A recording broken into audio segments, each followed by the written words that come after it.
Hey y'all! Hi everybody! I'm sorry, it's like 11 o'clock at night and I think that I am delirious right now. I'm tired. I feel like I broke my ankle today. Nobody at work believed me. Everybody laughed it off because I was dragging my leg around like I had a peg leg all day. Well, not all day, but a good majority of the day. I need to go wash my face. So, thanks to everybody who so quickly subscribed to my YouTube channel. It's much appreciated. So, I got a few messages about the kinds of brushes that I use, and I've been asked this question a lot. So I figured this would kind of be the perfect time to go over this with you guys because I can do it on a video. I don't have to be on my phone typing for 5 years. So I thought I was just gonna go over my little brush faves right now. So first and foremost, my first favorite brush would be my foundation brush. All the brushes that I'm going to show you except for one are from M.A.C. Now, you don't have to have M.A.C brushes, so don't feel like pressure to go out and get certain brushes. There are some brushes out there that are good, you know, and there are some brushes at M.A.C that I feel like people have to have. If you care about how your makeup looks, if you're a makeup artist, if you take makeup serious enough, I feel like some of the brushes that I show you are must-have, hands down. You can't convince me of anything else. So there's a few that are my faves. So I'm going to start with my foundation brush.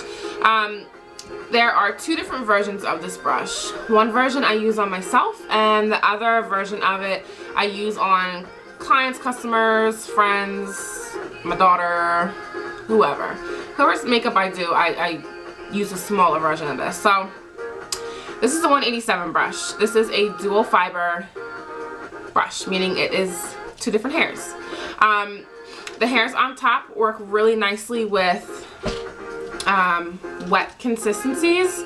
I believe the hairs on top are synthetic. I could be wrong, but I'm pretty sure they're synthetic. The hairs on the bottom are real hair, and I believe it's goat hair. But again, don't quote me on that. I could be wrong, but the hairs on the bottom are definitely real hair. So this buffs and blends foundation beautifully. This is what I like to use on myself. I can use my moisturizer with this. I can use, obviously, my foundation. If there's a day that I'm in a rush or if I'm driving and putting makeup on, for my face, all I need is this brush because I can literally go, because of the hairs, I'm able to go from one consistency to the next. So I can do my foundation, and then by the time I'm done buffing my foundation out, these hairs on top will be dry. I can go right into my setting powder, bronzer, blush. That's an option, and I will only do it that way if I'm in a rush or if I'm driving and doing makeup at the same time. So this is an awesome brush it's like a multi-purpose brush. Brushes make a huge difference on the way your makeup will turn out. I mean, I feel like the skill of your own hand, along with the shape, whatever your brush is made out of, and the size of it are going to determine how good or bad your face looks. I could not do somebody's makeup successfully or my own using sponges all over. Like, for the eye use a sponge, for the face use a sponge here. I couldn't do it. Maybe you can. I can't. One thing that's really important to remember is the size of the brush. So the bigger and fluffier, softer, more spread out the brush, the less it's going to pick up, the more you're going to be, I guess, like adding on or building the sheer of your application, basically. So that's not necessarily a bad thing. It all depends on what you're doing with it. So most of the time with like foundation, you don't want to just smack on a bunch of foundation and then blend it in. And some people like it that way, but I feel like the majority of people I work on, or when I'm working on myself, I don't want it that way. This is a relevantly fluffy brush. It's pretty airy, like I said, so it doesn't pick up a whole lot of foundation. I mean, I'm sure if I was to like dig my brush into foundation, it would pick up a lot, but in general, you pretty much have to build this up. So this is definitely number one for my foundation. Then when it comes to concealer, I use a brush that's in the same family. So these are both stippling brushes, and stippling is this. That's stippling, that motion. So they're both stippling motions. This is Big Daddy and this is Junior, the baby. This particular brush came from a holiday collection from MAC. I think it might have been this past holiday. I don't know, but I think it was. There's also a full length version of this brush. The little holiday brush sets are machine made.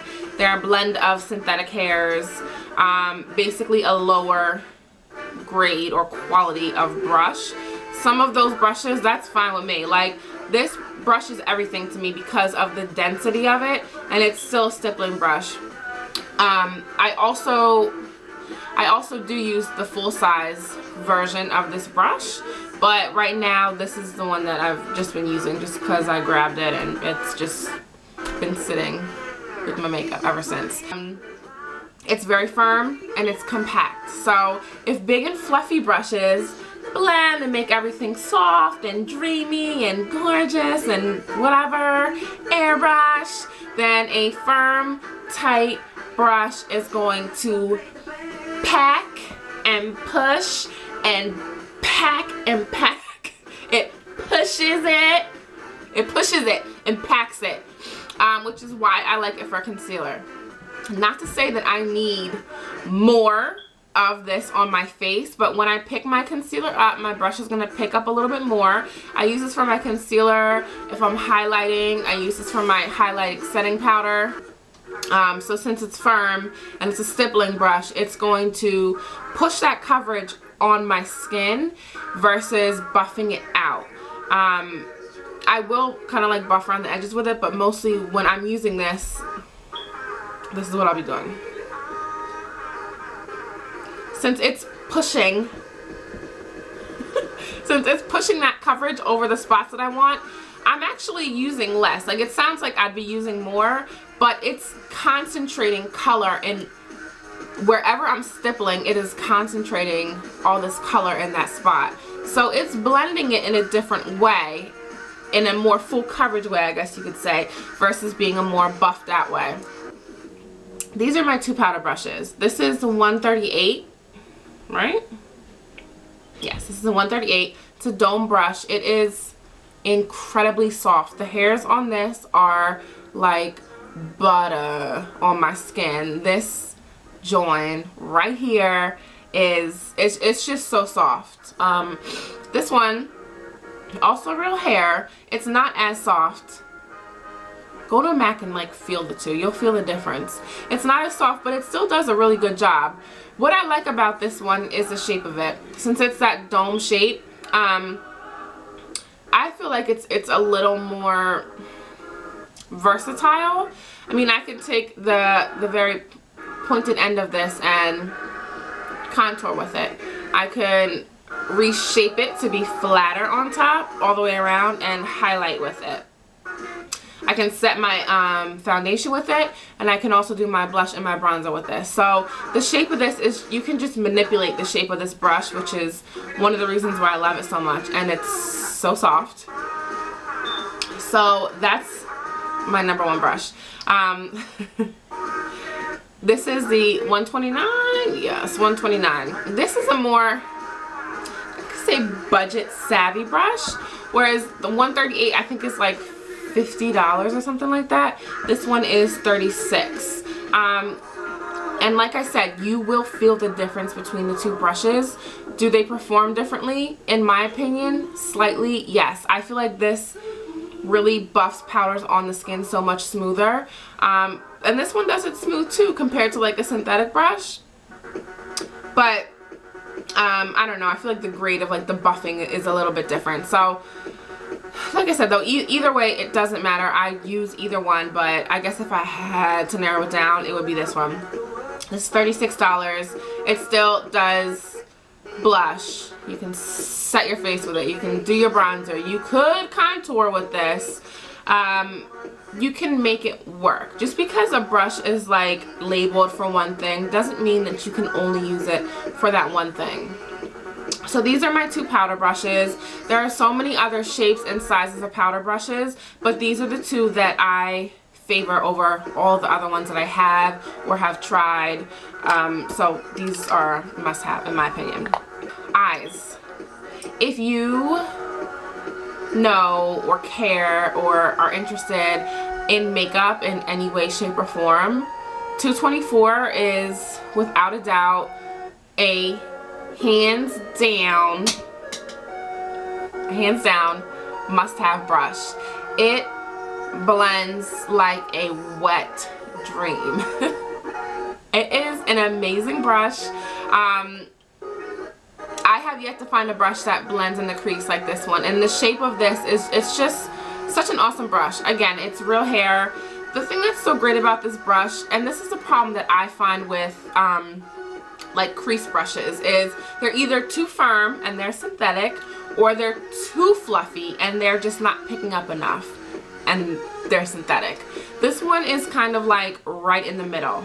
It's not too fluffy, it's not too firm, it's more of a dome shape, it thins out towards the bottom. The shape of it is just perfect, and it's very, very soft on the eyes or wherever you're putting it. It's a very soft feeling brush, which to me is important because the eyelids are such a sensitive area. The skin down below here, I think, is like the thinnest skin that's on your face. It's just, and I have very sensitive eyes, so this brush it's just gentle on my face, and I appreciate that. I do. So this is a must-have, and again, with the theory of like the size of the brush, since it's not too firm, it's not going to pick up a whole lot, and you're gonna have to build the color, which is what you want. You want color to be built up in your crease versus being smacked on there and like you frantically trying to buff it out for 45 minutes. So 224, hands down, favorite crease brush ever. This is also amazing for buffing and blending concealer. For my customers or clients or my daughter, if I'm buffing or blending, if I'm like spot treating pimples or crevices in the nose or underneath the eyes, this brush is awesome. It handles the consistency of liquids and powders beautifully. It does not fall apart. It is not a cheaply made brush. So I can blend concealer under the eye. I can like really get in between like the sides of the nose if I needed to, or you can contour and highlight with this brush. You can contour your cheeks with this brush. Again, just because a brush has a label of being one thing, think outside of the brush box.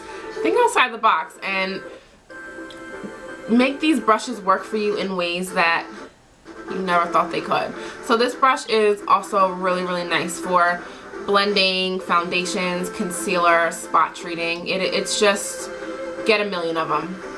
Okay, I tried to find a brush that was similar to this before I decided to start purchasing brushes from MAC. I tried and I failed miserably. I don't care who you buy, Sedona Lace, Coastal Scents, Real Techniques, whoever, they don't have a brush that is like the 224 to a T. There's no way. I don't believe it. If you have one, send it to me. I'll try it out. Give me like a 2-day brush back guarantee. I will send you your brush back, but I want to see it. So that's that brush. For packing eyeshadow on, this is the brush that I use. Now this is a brush that I feel like you can get almost anywhere. It is just a flat shader brush. It's firm, it's dense, and remember what I said, anything that's firm and dense is gonna pick up. Oh my god, I'm getting naked. It's gonna pick up a lot, it's gonna smack on a lot, and it's not gonna be as easy to blend. But when you are on your eyelid area, you don't necessarily need to worry about blending, because you can pick up your handy dandy 224 and blend whatever this didn't blend. This brush is a 239 brush. If you're going to get a brush that's similar to this from somewhere else, I guess the best advice I would say is make sure that it's small and that it's firm. The next brush that I think everybody should have a hearty amount of is an angled brush, and this brush is ratchet, but I'm not throwing this joint away. It's staying with me until it falls apart for real. I've had it for some years. I think this is a 263, and I have, yeah, I don't know. I have a bunch of these. This also is a firm, stiff, thin brush. So it is going to give you really nice precision because of the way the brush is made, basically. Since it's firm, it's going to allow you to move it the way you want it to be moved, whereas like a big, soft, fluffy, like Jigglypuff brush would shape things for you. You're using the brush to make the shapes that you want. You don't want the brush to make the shape for you.